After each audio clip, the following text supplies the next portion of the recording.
22, hermanos. Hechos, capítulo 22. Hermano Alfredo, junto con Pablo hemos estado recorriendo medio mundo conocido en aquel entonces. Pero en el día de hoy no nos vamos a mover de la fortaleza Antonia. ¿Alguien recuerda algo del capítulo 21? Para hacer un pequeño resumen.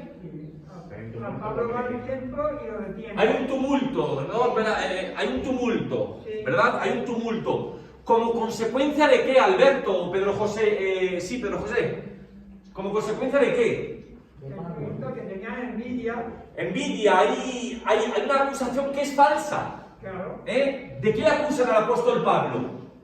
De hacer las cosas al revés de lo que estaban hechas. ¿Perdón? De hacer las cosas al revés de lo que eran.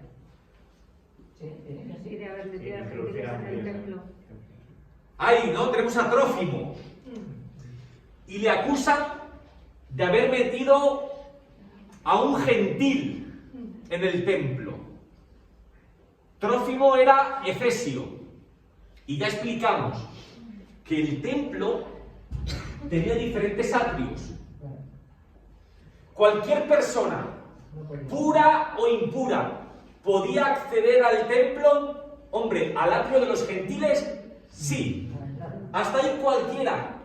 No se te preguntaba nada. Si estabas bien o estabas mal con el Señor, nada. Muchas veces los rabinos salían ahí a instruir a las personas, a instruir a los gentiles, por ejemplo. Ahora, si eras una mujer judía, podías seguir avanzando y te quedabas en el atrio de las mujeres. Y si eres un hombre judío y estabas puro, podías acceder al atrio de los israelitas. Y ya tenemos, por último, el atrio de los sacerdotes. Muy bien. ¿Algo más? Sí, terminan apresando a Pablo, ¿no? No apresando, sino que... Sí, ahí terminan... Hay como comentó nuestra hermana Tere, ¿no? La tormenta se empieza a hacer. El final de Pablo se acerca. Lo apresan. Entonces, utilizamos esta imagen la semana pasada. Aquí tenemos ahora. No sabemos en qué parte. Ahí tenemos, en la fortaleza Antonia. Dejamos la semana pasada al apóstol Pablo. Un lugar anexo al templo. Ya dijimos que en los días de grandes fiestas podía haber una cohorte incluso de 1000 soldados. Porque el comandante, el jefe, los romanos en sí, podían soportar cualquier cosa menos los tumultos, menos la conspiración, menos el alboroto. Tú quieres ir a tu templo, ve a tu templo. Quieres ir para acá, para allá, haz lo que quieras. Pero sublevación ninguna. Y se forma el problema. Y ahí tenemos al apóstol Pablo en la fortaleza Antonia. Vamos a leer. Capítulo 22. Lo vamos a dividir en 3 partes. Si lo ves necesario, es como tú decidas, Gabriel. La imagen ya, lo que eso ya lo que tú veas. ¿No lo vas a usar más? Salto... Sí, si quieres, sí, puedes irte al... Sí, puedes, no. Capítulo 22, hermanos, vamos a empezar leyendo del versículo 1 al 10.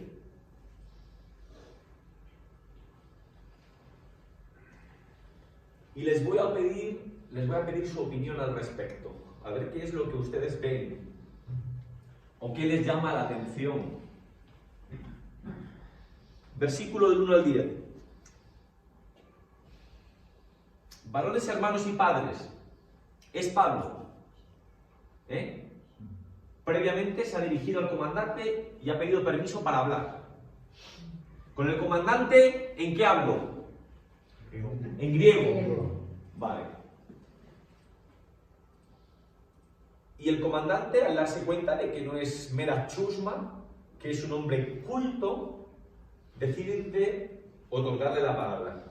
Y dice: varones, hermanos y padres, oíd ahora mi defensa ante vosotros. Y al oír que les hablaba en lengua hebrea, al comandante le habla en griego, al pueblo en hebreo, para que sepan que es uno de ellos. Y al oír que les hablaba en lengua hebrea, guardaron más silencio. Y él les dijo: yo de cierto soy judío, nacido en Tarso de Cilicia, pero criado en esta ciudad, instruido a los pies de Gamaliel, estrictamente conforme a la ley de nuestros padres, celoso de Dios, como hoy lo sois todos vosotros. Perseguía yo este camino hasta la muerte, prendiendo y entregando en cárceles a hombres y mujeres, como el sumo sacerdote también me es testigo. Y todos los ancianos, de quienes también recibí cartas para los hermanos. ¿Y a dónde fui? Fui a Damasco para traer presos a Jerusalén, también a los que estuviesen allí, para que fuesen castigados.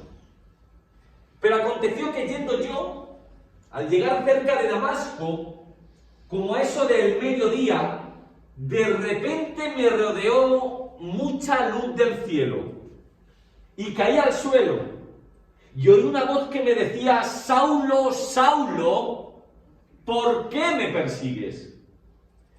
Yo entonces respondí: ¿quién eres, Señor? Y me dijo: yo soy Jesús de Nazaret, a quien tú persigues.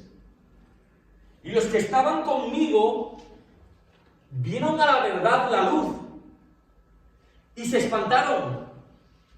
Se asustaron al hacer, pero no entendieron la voz del que hablaba conmigo. Y yo dije: ¿qué haré, Señor?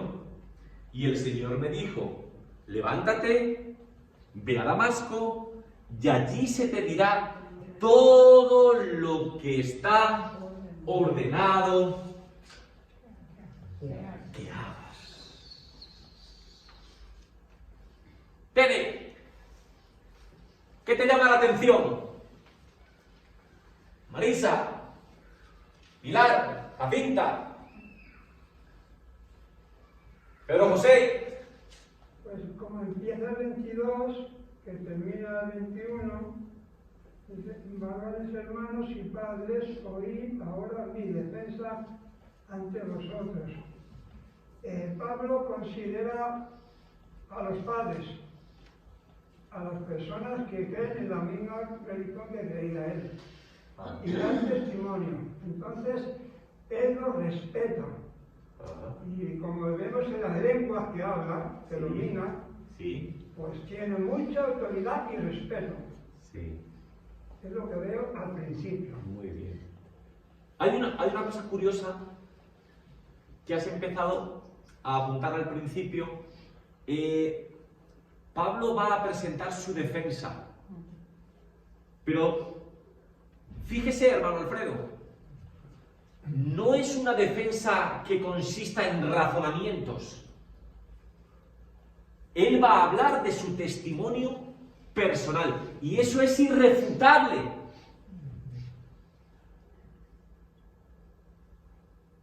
Lo que usted ha experimentado, eso nadie se lo puede discutir.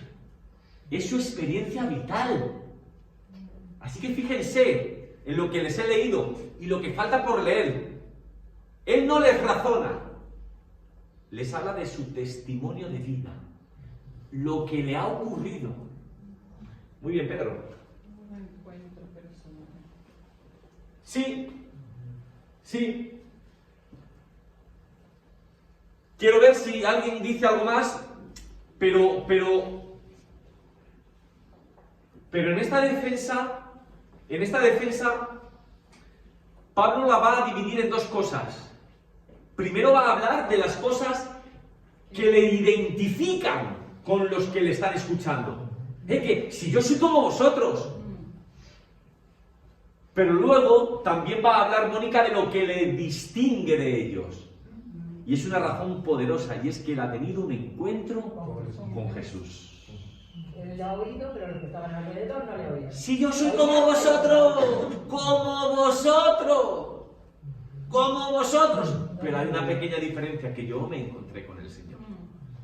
Iba camino de Damasco, con propósitos espurios, pero ahí me encontré con el Señor. ¿Sí?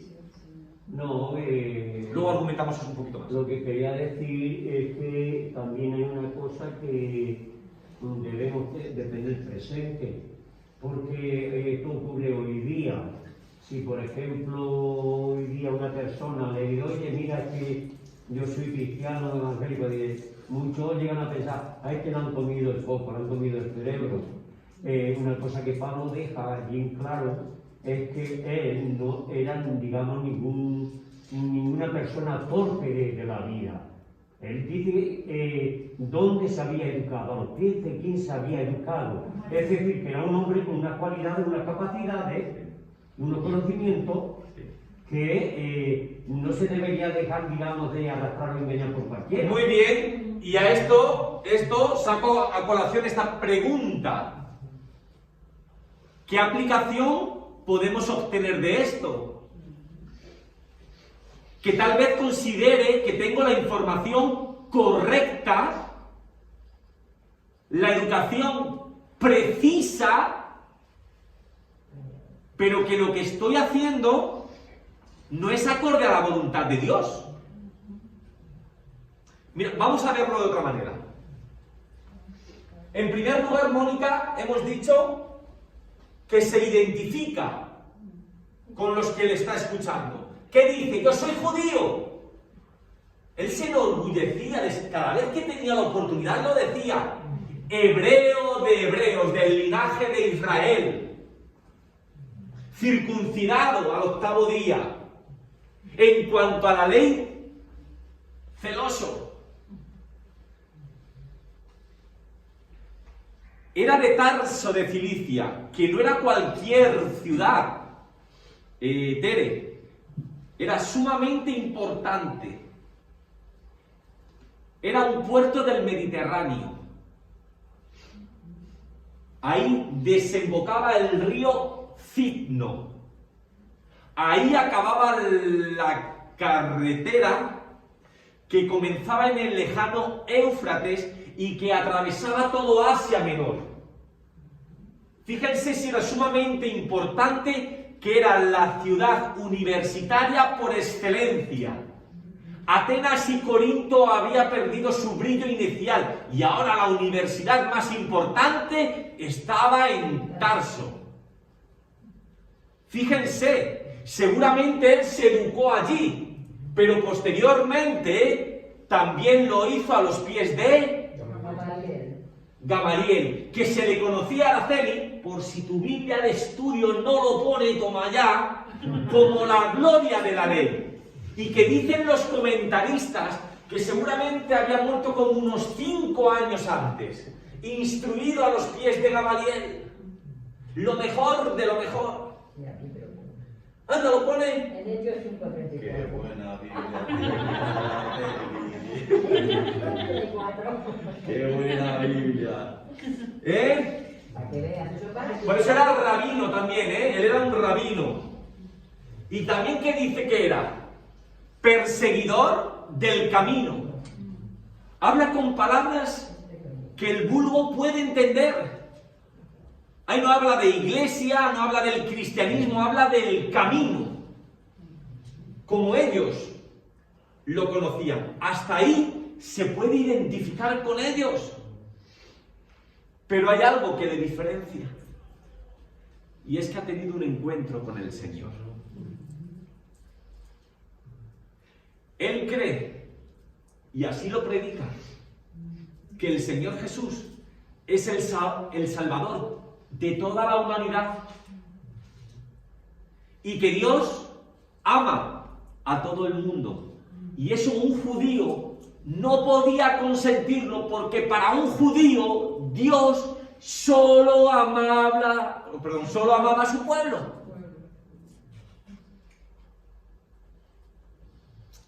Y Pablo no. Pablo dice que no. Que el Señor no vino a salvar solamente a unos pocos, sino a todos. Que Dios no solamente ama a su pueblo escogido, sino que ama a toda la humanidad. Y lo ama por igual. El domingo hablamos un poquito en la predicación, y es que estoy preparando algo acerca del libro de Jonás, acerca de este profeta tan polémico, Jonás. Ahí vemos el amor de Dios por toda la humanidad. Ahí tenemos a un profeta que no quiere tener éxito en su predicación, que no habla de misericordia sino de destrucción, que no estaba ningún interesado, pero nada, para nada interesado en que atendieran. ¿Por qué? Porque quería que Dios los destruyera.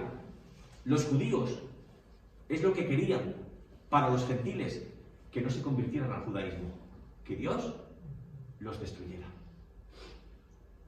Pero la clave está en ese encuentro personal con el Señor.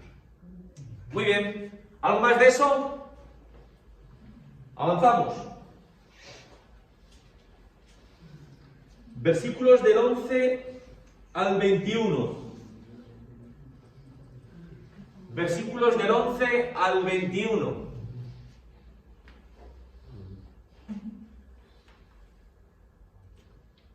Pablo sigue con su discurso. Dice, y como yo no veía a causa de la gloria de la luz, se quedó ciego. Ya lo hemos explicado muchas veces.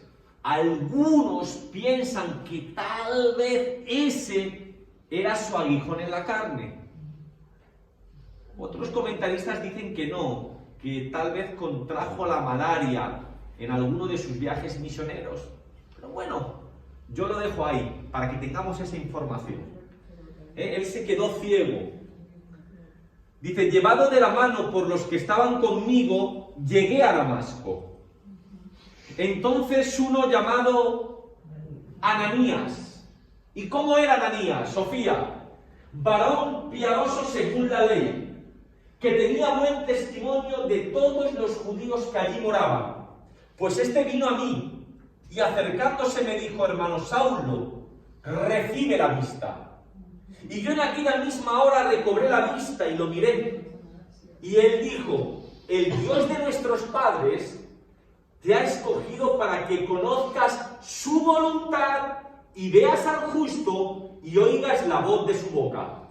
Porque serás testigo suyo a todos los hombres de lo que has visto y oído. Ahora pues, ¿por qué te detienes? Levántate y bautízate y lava tus pecados invocando su nombre. Y me aconteció, vuelto a Jerusalén, que orando en el templo me sobrevino un éxtasis. Y le di que me decía, date prisa y sal prontamente de Jerusalén, porque no recibirán tu testimonio acerca de mí. Yo dije, Señor, si ellos saben que yo encarcelaba y azotaba en todas las sinagogas a los que creían en ti, y cuando se derramaba la sangre de Esteban, tu testigo, yo mismo también estaba presente, y consentía en su muerte y guardaba las ropas de los que le mataban. Pero me dijo, ve, porque yo te enviaré lejos a los gentiles. Marisa, Guadalupe, Alberto.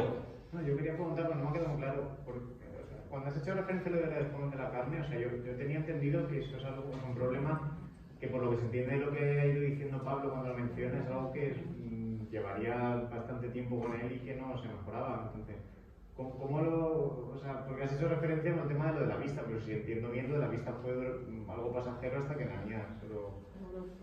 Entonces, Sí. ¿cómo va a ser eso? ¿Qué pasa con Sí, las escuelas? sí, a ver, no hay un consenso total, ¿De acuerdo? No hay un consenso total. La mayoría de comentaristas apuntan que el aguijón en la carne fueron esas fiebres de malaria que él contrajo. Por lo visto, el dolor es intensísimo. O sea, es insoportable.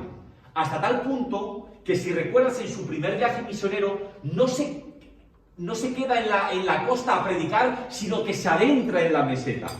¿Vale? O sea, el dolor por lo visto es insoportable. Muchos dicen que ese era el aguijón de la carne, pero otros piensan que era porque se quedó ciego.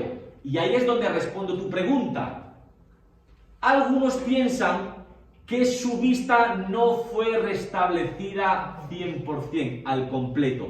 Por eso, cuando escribe sus cartas, en una de ellas menciona: os escribo con letras grandes. Es decir, tal vez sí recobró la vista, pero no estaba como estaba antes.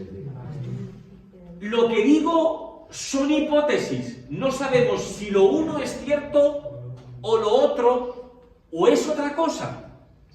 Simplemente expongo los que los comentaristas enseñan. Entonces se dice: recobró la vista, pero tal vez, no 100%, cuando él mismo expresa en otras cartas: os tengo que escribir con letras grandes. Por ejemplo, yo no estaba pendiente de la conversación, pero me la imagino. Creo que mi madre le estaba diciendo a mi padre, para verla, que no veo, y llega mi padre y dice: míralo ahí, más grande que ahí no lo vas a tener. ¿Por qué necesitas verlo ahí y no puedes leerlo en la Biblia de estudio de nuestra hermana Araceli? Porque no ve del todo bien.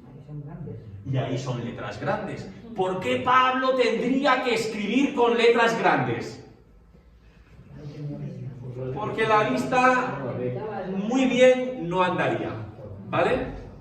Entonces digo, no lo aseguro, planteo lo que los comentaristas enseñan, ¿vale, hijo? Vale. Está bien.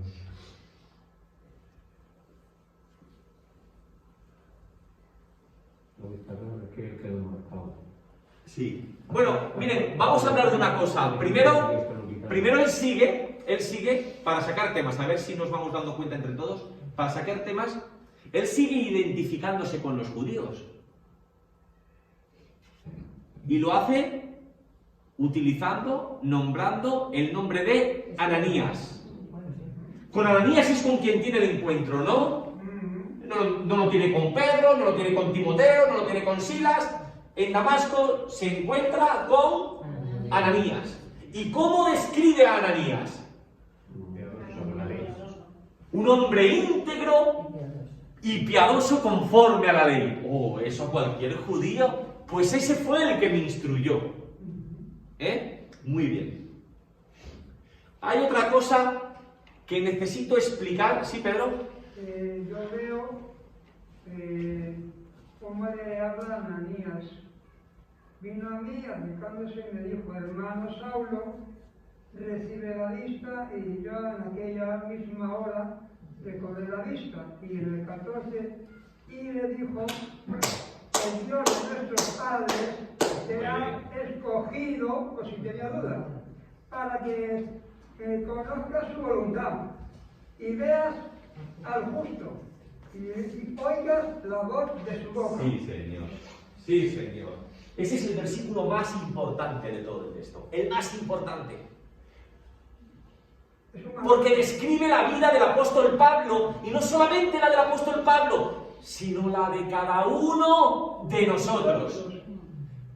Léelo, por favor, y vamos describiéndolo poco a poco. El versículo 14. Sí, hermano.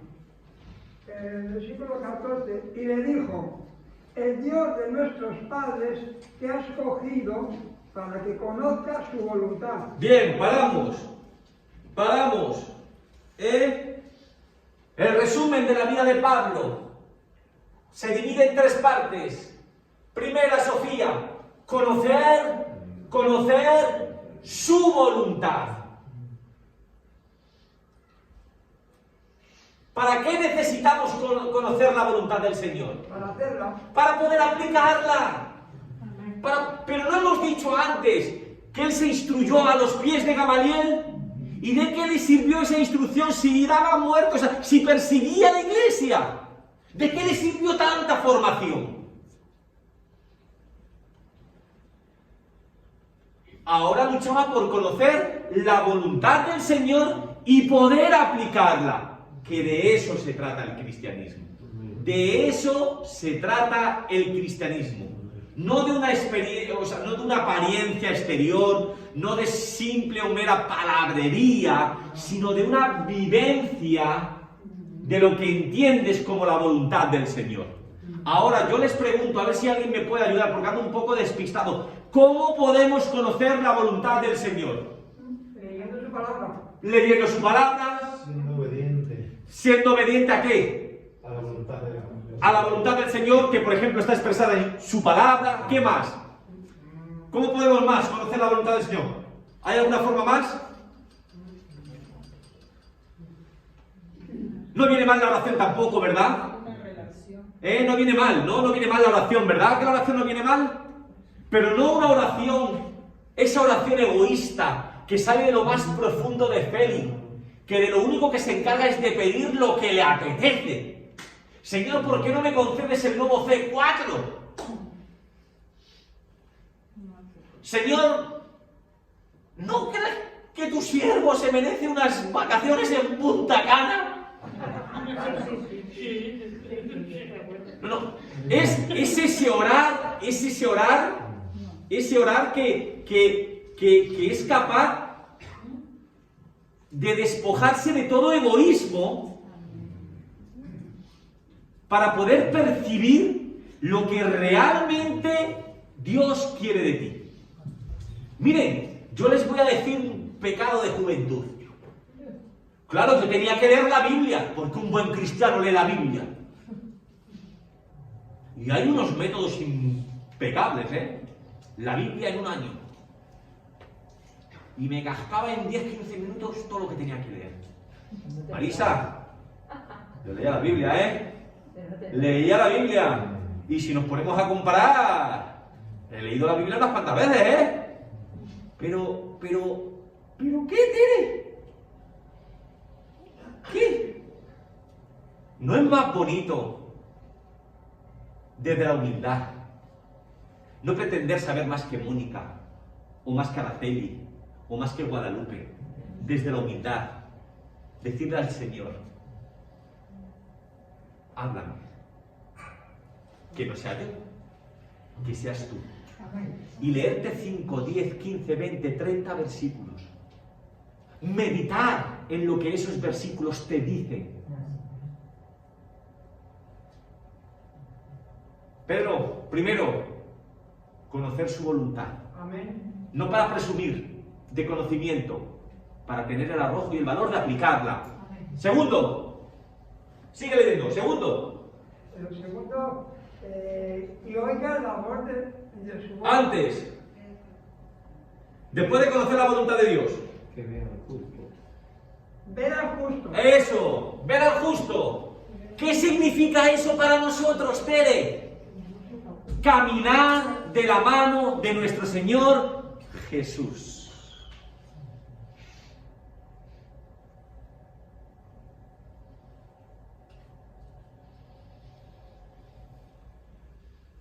Caminar de su mano cada día. Qué diferentes serían nuestras vidas si camináramos constantemente de la mano del Señor. Seríamos diferentes. Amén. ¿Recuerdan que yo les decía que hay muchas formas, el domingo pasado, que hay muchas formas de orar? Y que hay oraciones que no contienen ni palabras. Pero esa meditación en el silencio, en la tranquilidad, el cuestionar al Señor sobre qué hacer, sobre cómo moverme, cómo comportarme. Dejar que Él nos muestre el camino. Lo he dicho muchas veces y yo sé que puedo ser repetitivo y cansino. Nosotros funcionamos de forma distinta, Marisa. Primero, hacemos lo que nos da la gana y y luego ya nos acordamos de él. Caminar con el Señor. Caminar con el Señor. Amén. ¿Qué haría Él? ¿Qué haría Él? Mira, Porque muchas veces sale lo que haría yo, lo que pienso yo, lo que discierno yo. Pero mirad, usted ve rastros de Félix en la Biblia, no aparece por ningún lado. Hay un Félix ahí sí hay un Félix, un gobernador, pero no hay rastro mío por ningún lado. ¿Me encuentras entre los héroes de la fe? Ahí no estoy ahí. Caminar con el Señor. Primero, conocer su voluntad para obedecerla. Segundo, caminar con el Señor. Último, Pedro José, versículo 14. Es oír la voz de Oír la voz de Dios.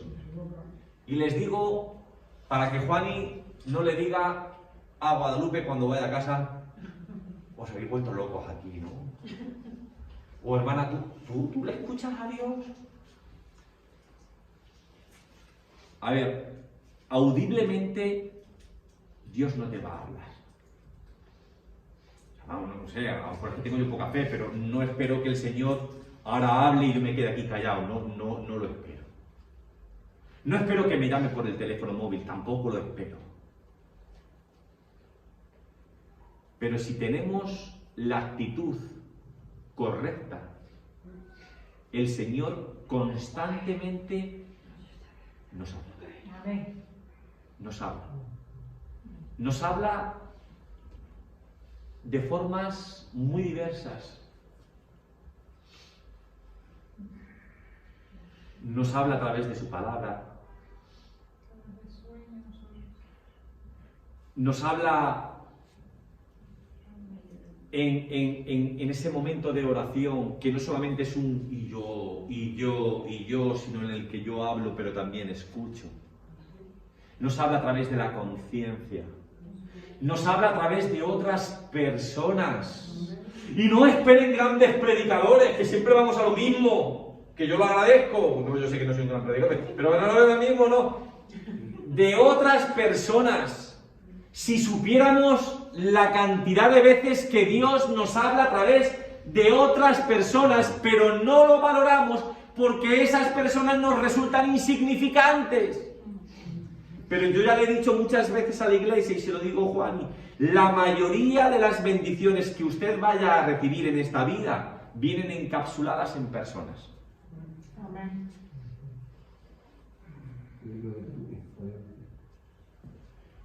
Decía Mónica, Dios se puede de muchas maneras. Dios. No, que hay algo también que no debemos de olvidar nunca. Además de esas vías por las cuales estás mencionado, que Dios nos puede hablar al ser humano, hay otra también que todavía podríamos decir es quizás más importante. La Biblia dice que Dios nos habla por medio de su espíritu a nuestro espíritu. Es decir, que Dios es soberano y cuando Él ve nobleza, honestidad en sus hijos, pues Dios puede manifestarse de diferentes maneras. ¿Recuerdan, por ejemplo, cómo comienza el libro de Hebreos? Que Dios nos ha hablado de muchas maneras diferentes. Nos habló a través de las escrituras, a través de los profetas, incluso de revelaciones, de sueños, pero dice, ahora nos ha hablado por medio de su Hijo. La vida de Jesús nos habla constantemente. Todo lo que leas en las escrituras tienes que filtrarlo por la persona de Jesús. Jesús, ¿qué es lo que haría? ¿Qué es lo que haría Jesús? Muy bien. ¿Algo más? Muy bien, Pedro? El versículo 14. Súper poderoso. Tere, venga, bonita. Entre el 16 y el 17... ¿Qué has visto ahí, cielo? Yo veo aquí que le dice que le vino un éxtasis estando orando en el templo. Le decía, vete, date prisa, vete de Jerusalén, porque no van a escuchar... Muy bien. Muy bien. Muy bien. Y de ahí hay dos cosas, una un poco controvertida y otra sobre la que quiero incidir más. Digo controvertida porque, bueno, hay distintas versiones, pero realmente para mí no es que sea importante. Pero sí, hay algo que el Señor le muestra. No vas a ser profeta en tu tierra. Mucho conocimiento, mucha instrucción, mucho encuentro con el Señor, pero en tu tierra no te van a hacer el menor caso.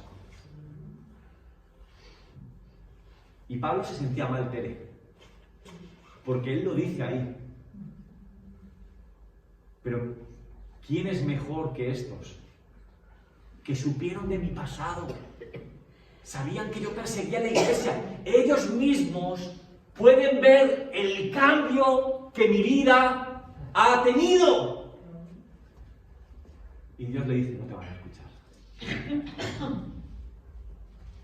Y tenía que haber melancolía en la vida del apóstol Pablo, porque él amaba a su nación, a su pueblo. A mí me recuerda mucho ese texto, Tere, a Juan capítulo 1, versículo 11 creo que es, cuando dice que el Señor vino a lo suyo, pero los suyos no le recibieron, no le conocieron, según las versiones, Él no quería. Él quería hablarle a su nación, él quería hablar, no digo que no quisiera hablar a los gentiles, pero sentía anhelo por hablarle a los suyos. Pero le dijeron, no. Yo te he escogido para que hables a los gentiles. ¿Quién iba a hablar a los judíos? Porque ahí también tenemos a un personaje importante. Hace tiempo que no sale en el libro de Hechos, pero ¿quién? Pedro. Pedro sería el que tendría que dedicarse a hablar a los judíos. También tenemos ahí a Jacobo, el hermano de Jesús, el pastor principal en la iglesia de Jerusalén. Muy bien, a ver, Félix, ¿de qué me estás diciendo que hay una pequeña controversia? Bueno, sí, en cómo se desarrollan los acontecimientos. Porque si tú lees Hechos capítulo 22, Hechos capítulo 9 y Gálatas capítulo 1, pues te va a contar los episodios de una forma distinta. Aquí, ¿qué se nos narra? Que después de quedarse ciego, recupera la vista y ¿a dónde va? ¿Dónde está? En Jerusalén. Que recibe una visión. Eso lo dice aquí, en Hechos capítulo 22. ¿Y por qué se dice, Tere, que se tiene que ir de Jerusalén? Porque tiene que ir a predicar a los gentiles, porque a los judíos no le van a escuchar. Muy bien. Si tú lees Gálatas capítulo 1, te va a decir que después de recuperar la vista, se va por 3 años a Arabia. Luego vuelve a subir a Damasco. Y luego, después de 3 años de su encuentro con Ananías, de recuperar la vista, es cuando baja a Jerusalén, 3 años después. Y si lees Hechos capítulo 9, te va a decir, Hechos capítulo 9 te va a decir, no te habla de la visión, ahí te habla de que Pablo se va de Jerusalén no por una visión, sino huyendo, porque había unos judíos griegos que querían matarlo. Aparentemente es una contradicción. Yo simplemente veo una forma distinta de contar las cosas. Pero necesitaba decírselo para que usted lo supiera. Que Hechos 9 te dice una cosa, Hechos 22 te dice otra cosa y Gálatas 1 te dice otra cosa. ¿Vale? Formas distintas de contar algo. Pero vamos, no tiene nada de malo ni de importante eso. Bueno, pasamos lo último, del 22 al 30. Del 22 al 30, ¿dónde tengo yo aquí? Aquí. Sí, aquí. Vamos con lo último. 22 dice, y Por si alguno se ha quedado así con la duda, seguro, miren, los hechos, donde está lo que yo les he contado en Hechos, está en Hechos 9 del 26 al 31, ¿vale? Hechos 9 del 26 al 31. Y lo de Gálatas está en Gálatas 1 del 15 al 18. Bueno, vámonos, del 22 hasta el final. Y le oyeron hasta esta palabra. ¿Hasta qué palabra? Mira, me voy al versículo 21. Pero me dijo, ve porque yo te enviaré lejos a los gentiles. Eso se lo está contando a los judíos. Y le oyeron hasta esta palabra. ¿Hasta qué palabra? Gentiles. Oh, amigo. Íbamos bien. Hasta aquí íbamos bien. Entonces alzaron la voz diciendo, quita la tierra a tal hombre, porque no conviene que viva. Y como ellos... ¿qué? Araceli, gritaban, arrojaban sus ropas y lanzaban polvo al aire. Es costumbre oriental, ¿eh? Se rasgaron las vestiduras, gritaban como locos, montaron una polvareda impresionante. Pues versículo 24, ¿cómo lo va a solucionar el tribuno? Pues manda el tribuno que le metiesen en la fortaleza Antonia y ordenó que fuese examinado con azotes, para saber por qué causa clamaban así contra él. Pero cuando le ataron con correas, Pablo dijo al centurión que estaba presente, ¿os es lícito azotar a un ciudadano romano sin haber sido condenado? Cuando el centurión oyó esto, fue y dio aviso al tribuno diciendo, ¿qué vas a hacer? Porque este hombre es ciudadano romano.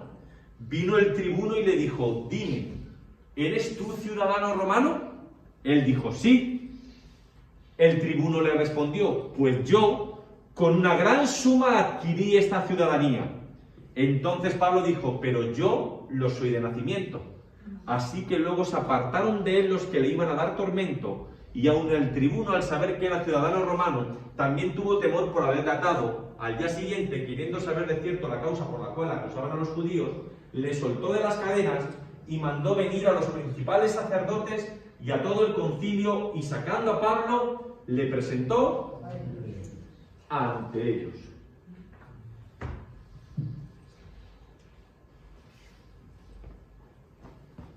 ¿Qué ven ahí? Carmen, que está muy callada hoy. Gabriel. Guadalupe. Jacinta. Pedro. Que los judíos no seguían manteniendo ese celo, esa manera religiosa de ser, ¿no? Sí. Por eso no Sí. soportaron escuchar que Sí. la palabra gentiles, ¿no? Sí. Y bueno, luego del alboroto. Mire, Marisa.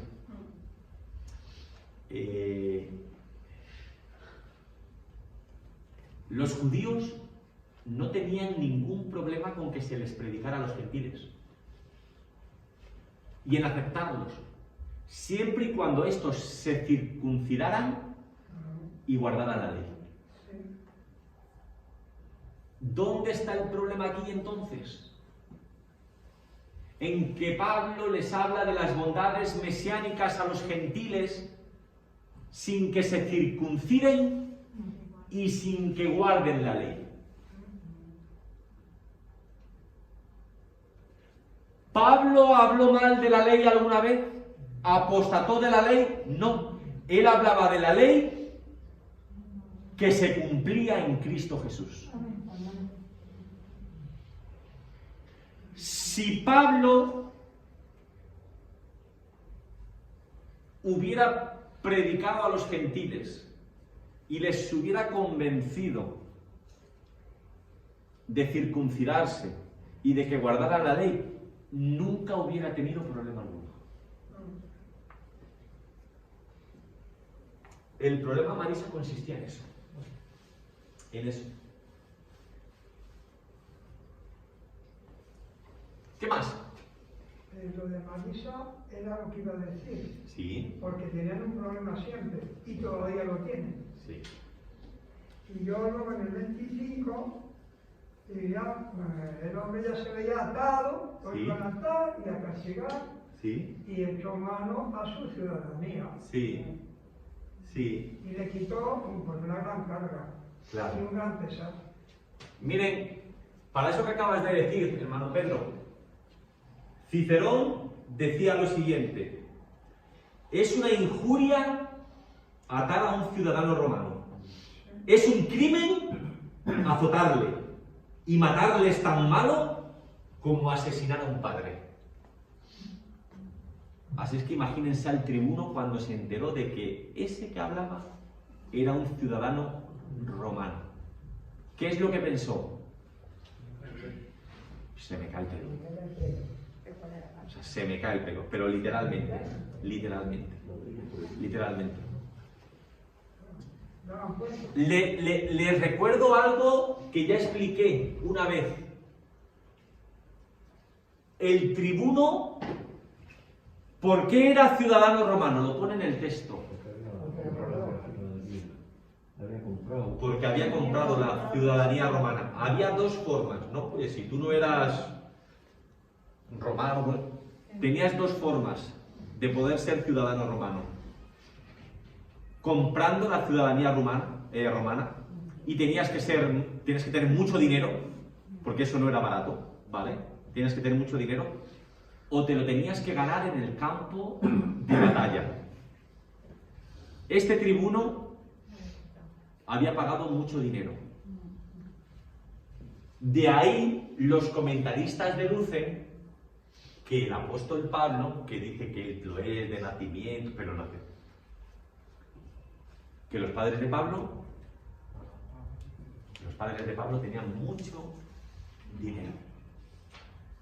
De ahí que tiene esa ciudadanía romana, de ahí que pudo formarse tal vez en Tarso, de ahí que se instruyó a los pies de Gamaliel. Es decir, el apóstol Pablo era un niño de papá.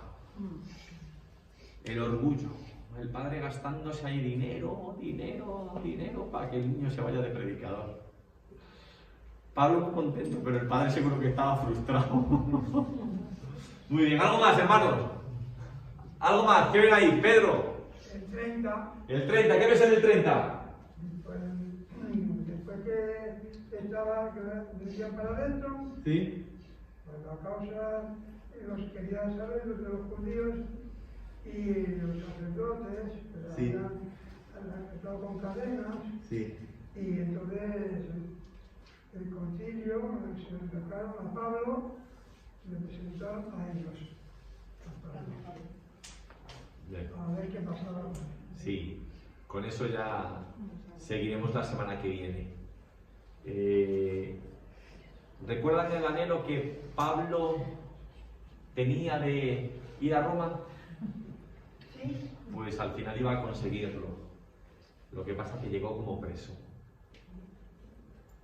Y después de otros encuentros él llegará a Roma por haberse declarado ciudadano romano. Si no, ahí la cosa se hubiera solventado, de alguna forma u otra se hubiera solventado.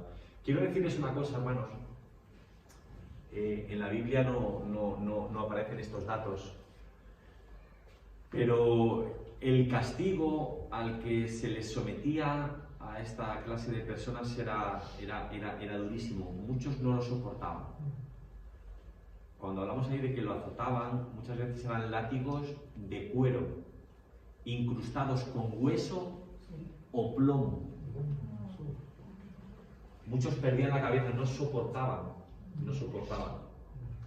ese sufrimiento. Eso es lo que le pasó a Jesús. Eso es lo que aparece en toda su dimensión en la película La Pasión de Cristo de Mel Gibson. Exactamente. O sea, no solamente era el dolor que te infligía, sino que cuando retirabas el látigo, ese plomo o ese hueso te desgarraba. Te desgarraba por completo. ¿Algo más, hermanos? Llegamos a la hora. ¿Algo más? No hemos salido hoy de la fortaleza Antonia.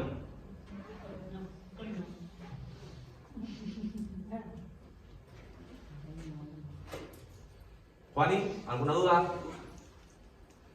Guadalupe, Lupe, Tere, Pedro, Carmen, Marisa, Pilar, Mónica, Alfredo, Sofía, Araceli, Jacinta, Justiniano, Marimar, Alberto, Noelia, Gabriel. ¿Ninguna duda? ¿Puedo decir una cosita? Sí, hermano. Pues yo oí que el látigo tenía el nombre del gato. ¿El nombre de? Gato, Gato. sí. Y que cuando lanzaban quizás también como cuchillas Por lo que arañaba. Sí, o sí. clavos. Ah, sí, sí, Y lanzaba la carne. sí. Sí. No sé de ese dato, hermano. O sea, si se llamaba gato, no lo sé. No lo sé. Lo que sí sé es que eran muy salvajes. Mucho, sí.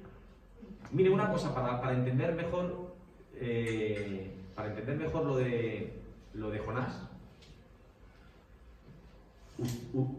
¿Ustedes saben quién inventó la cruz?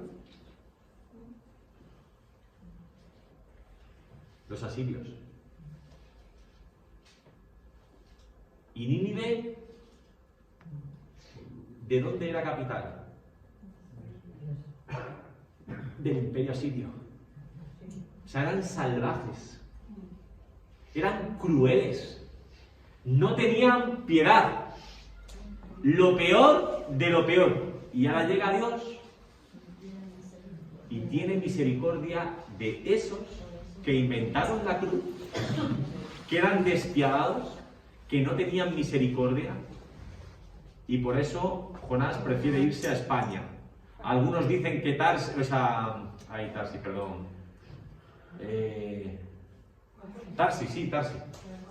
que si es Cádiz, otros dicen que está por el Levante, bueno, está en España, ¿eh? Se quiso venir a España. No había coronavirus en aquel tiempo, no le pedían PCR. Me voy para allá, ¿verdad? Que yo les voy a predicar a estos. A las playas de Cádiz. Bueno, pues eso nos demuestra de que Dios ama a toda la humanidad. A toda la humanidad. Por eso, hermanos, qué importante es ver en todo ser humano un reflejo de Dios. Amén. Sí, gracias. Ya terminamos. Muy bien. Sí. Lo que nos queda. Nos despedimos con una oración. ¿Ya? Sí. Ah, vale. Pilar.